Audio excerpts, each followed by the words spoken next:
Alam nyo ba ang Cape Engaño Lighthouse o ang Faro de Cabo Engaño ay isa sa mga parolang itinayo noong panahon ng kolonyal ng Espanya sa ating bansa na nagsilbing gabay sa mga papasok na barko na nagmumula sa karagatang Pasipiko. Nagsimula itong itinayo noong September 21, 1888 at natapos noong December 31, 1892 na kung saan karamihan sa mga gagawa ay mga Pilipino. Ito ay matatagpuan sa tuktok ng bundok ng Palawi Island sa bayan ng Santa Ana, lalawigan ng Cagayan. Tara mga kaoli, sabay-sabay nating akyatin, pasukin at tuklasin ang Cape Engaño Lighthouse. Hello guys, for today's video, panibagong gala at tuklas na naman tayo mga kaoli.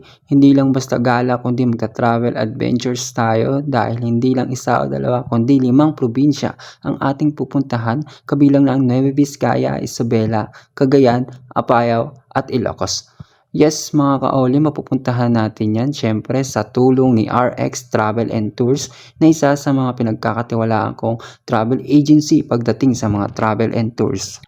Bumiyahe muna tayo mula Manila at pasado alas 11 na nga ng gabi tayo nakaalis. Almost 6 hours ang nakalipas nang dumating at nag-stop over tayo sa Nueva Vizcaya dahil nga sa sobrang lamig ngayon dito, mapapakapi ka talaga. Lumiliwanag na ang paligid kaya dito na rin tayo nag-breakfast. First time ko nga pala kumain ng Korean kimbap na to. Special thanks kay Ma'am Rina na may pabaon sa amin. Kasama pala natin ang mga beautiful mommies na busy sa pagmamarites. Pagkatapos kumain, lumarga na nga tayo at eto na nga ang ating first destination dito sa Nueva Vizcaya, ang St. Dominic Cathedral na matatagpuan sa bayan ng Bayongbong. Ang St. Dominic de Guzman Cathedral ay nagsimula bilang isang Augustinian mission church noong ika-18 siglo. Pinangisawaan ni Fray Juan Crespo ang pagpapatayo ng simbahang bato, gayon din ang octagonal bell tower, kumbento at sementeryo.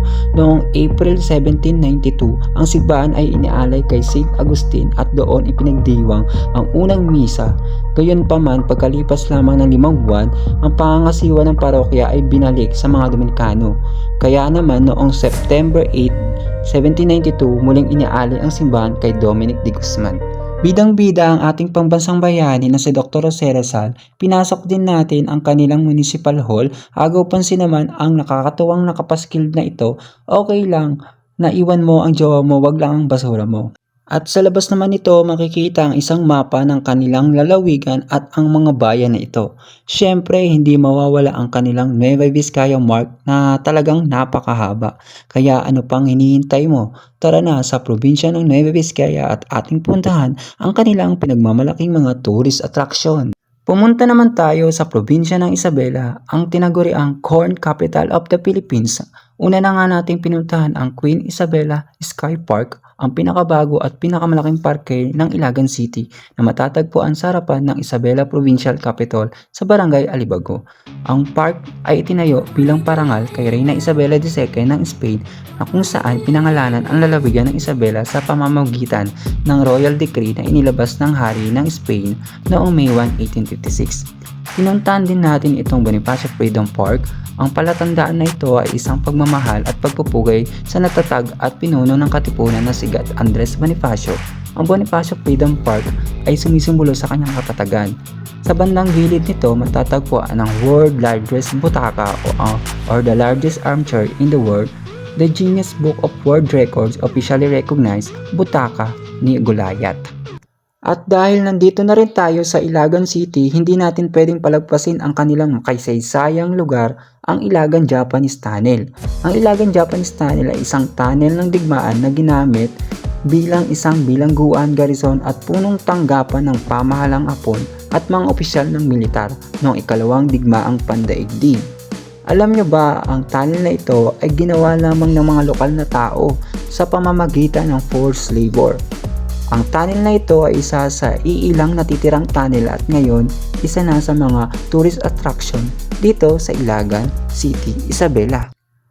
Pagkatapos sa Isabela, dumayo naman tayo dito sa tinaguriang The Land of Smiling Beauty. Syempre walang iba kundi ang Cagayan Province. At nandito na nga tayo sa exciting part ng ating travel adventure dahil oras na para makapag-beach and island. And welcome to Tugigaraw, ang capital city ng Cagayan at tinaguriang gateway to the Ilocandia and the Cordilleras. Ang Cagayan ay isa sa mga lalawigan na umiral noong panahon ng Spanish colonial sa ating bansa. Ngayon, meron na itong 28 na municipalities na kinabibilangan ng apari na hindi natin pinalagpas for the buwis buhay na picture taking. Imagine nasa dulo na tayo ng Pilipinas ay hindi pa pala dahil may mas dulo pa pala nito. Ito ay ang bayan ng Santa Ana na mayroong magagandang beaches and islands. Isa na rito ang Nangaramoan Beach. Ang Nangaramoan Beach ay coral, powdery, creamy sand na may pagkakahawig sa mga dalampasigan ng Dasol at Patar. Ngunit ang buhangin ng Pangasinan ay mas pino kaysa sa Nangaramoan. Napakakalmado ng dagat dahil low tide sa mga oras na ito at talaga nga namang napakalinis ng tubig dagat. Saktong-sakto dahil walang katao-tao at solong-solo natin ang beach kaya sinamantala ko na ang pagkakataon. Perfect na ito para makapagmuni-muni, makapag-relax at unwind. Kung trip mo ang ganitong lugar na hindi matao, magagandang viewing, ambience at syempre malinis na tubig dagat ay sok na sok ito para sa iyo. Hindi pa nga dyan natatapos ang ating kasiyahan mga kaoli dahil kinabukasan pagkatapos natin mag-breakfast sa tabi ng dagat ay dumiretso na tayo ng Santa Ana Fort para sa pinakakahintay nating lahat ang puntahan ang isa sa pinakamaganda at dinarayong isla ng Santa Ana, walang iba kundi ang Palawi Island. Pero bago tayo makarating dyan, kinakailangan nating sumakay ng bangka. Pagkatapos mag-register, magbayad ng entrance and local guided fee, sumampa na nga tayo sa bangka. Shoutout nga pala sa mga taga Santa Ana dahil ang babait nyo. At wala nang patumpik-tumpik pa ay lumarga na nga tayo. Sobrang na-excite na ako sa mga oras na ito. Hindi lang ako, syempre lahat kami. Ang sabi halos 1 oras daw ang ating pagbabangka bago makarating ng isla kaya tara pakinggan muna natin ang tunog ng alon ng karagatan.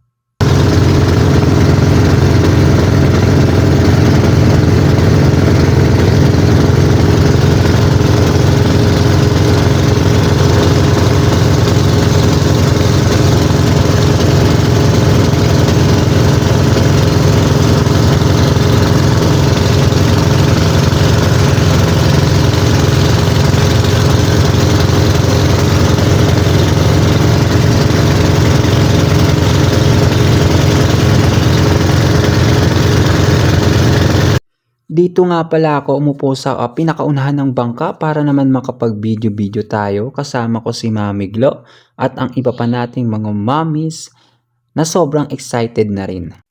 45 minutes na nga ang nakakalipas, natatanaw na natin ang isla na may parola sa tuktok nito. Bigla na lang din lumakas ang alon ng tubig na umampas sa ating bangkang sinasakyan. At least na matakot, nag-enjoy pa nga ako para bang nakasakay ako sa isang stream rides. Iniisip ko na lang na wini-welcome kami.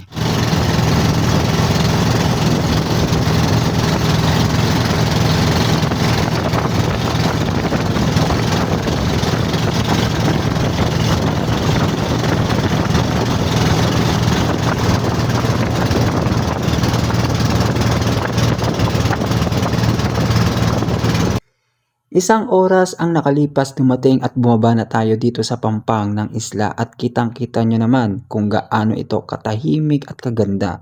And welcome to the Palawi Island Protected Landscape and Seascape. Dumiretso muna tayo sa registration area para mag-login for visitors. Hindi pa nga nakakapag-login, hindi ko na napigilan ang sarili ko at sumampol na agad ako. Sa sobrang tawa ko, para kung bata may patalon-talon pa. Sino ba naman hindi matutuwa kung ganito kaganda ang nakikita mo? Alam mo yung feeling na nakagala ka, tahimik at malayo sa magulong mundo. Nag-eemot-emot pa nga ako, tinawag na ako para sa konting briefings ng aming local guide about dito sa Palawi Island. Siyempre, hindi kompleto kung hindi natin makikita ang kabuuan ng isla kaya kinakailangan natin umakyat para sa napakagandang overlooking. Nakakatuwa naman kasi mayroon na itong mga hagdanan na bato na ginawa pa noong panahon ng pandemic para mas lalo pang mapadali ang pag-akyat. Kaya hindi na rin tayo masyadong nahirapan. Unang hinto natin dito sa may Palawi Island Mark. Imagine parang kanina lang natatanaw lang natin ito sa bangka pero ngayon nandito na tayo. Grabe yung ganda ng ipinakita sa atin dito. Nagpatuloy pa tayo sa pag-akyat at dito sa pangalawang hinto, makikita natin ang dalawang dagat sa pagitan ng bundok, ang West Philippine Sea at ang Pacific Ocean. Pagkatapos umakyat pa ulit tayo, nakakatawa lang kasi nagsilabasan ang mga paru-paro na parang may gustong ipakita sa atin. Tapos si Mami Sel nangunguna at excited na rin sa mga makikita. Sa dulo nito makikita natin ang isang parang kubo na may mga upuan. Ano kayang meron dito? Tara, silipin natin. Sa bandang part na ito makikita natin ang tinatawag na Dos Hermanos Island. Ayon sa mga lokal, ang Dos Hermanos ay salitang Espanyol na ibig sabihin ay dalawang tao. Gayunpaman, ang mga lokal ay may hiwalay na mga pangalan sa bawat isa, ang Hermano at ang Hermana. Ang Hermano ay ibig sabihin ay lalaki, samantalang ang Hermana ay ibig sabihin ay babae naman. Ito ay matatagpuan malapit sa Babuyan Islands na napapaligiran ng karagatang Pasipiko. And lastly, sa pag-akyat natin, agaw pansin itong parolang nakatayo sa itaas ng bundok, ang maituturing na isa sa pinakamatatag, pinakaluma at pinakamagandang parola na kung tawagin ay Faro de Cabo Engaño o mas kilala bilang Cape Engaño Lighthouse. Simula pa ng panahon ng mga Kastila, patuloy pa rin nakatayo at nagbibigay ilaw sa dalampasigan ng Santa Ana. Mula sa tuktok ng parola, taglay nito ang makapigil hiningang tanawin. Matatanaw din dito ang mga isla ng Calayan Group of Islands at kung maaliwalas ang panahon, pati ang Batanes. At nakakahalinang asul na tubig dagat ng West Philippine Sea sa silangan at tila walang katapusan na Pacific Ocean sa kanluran.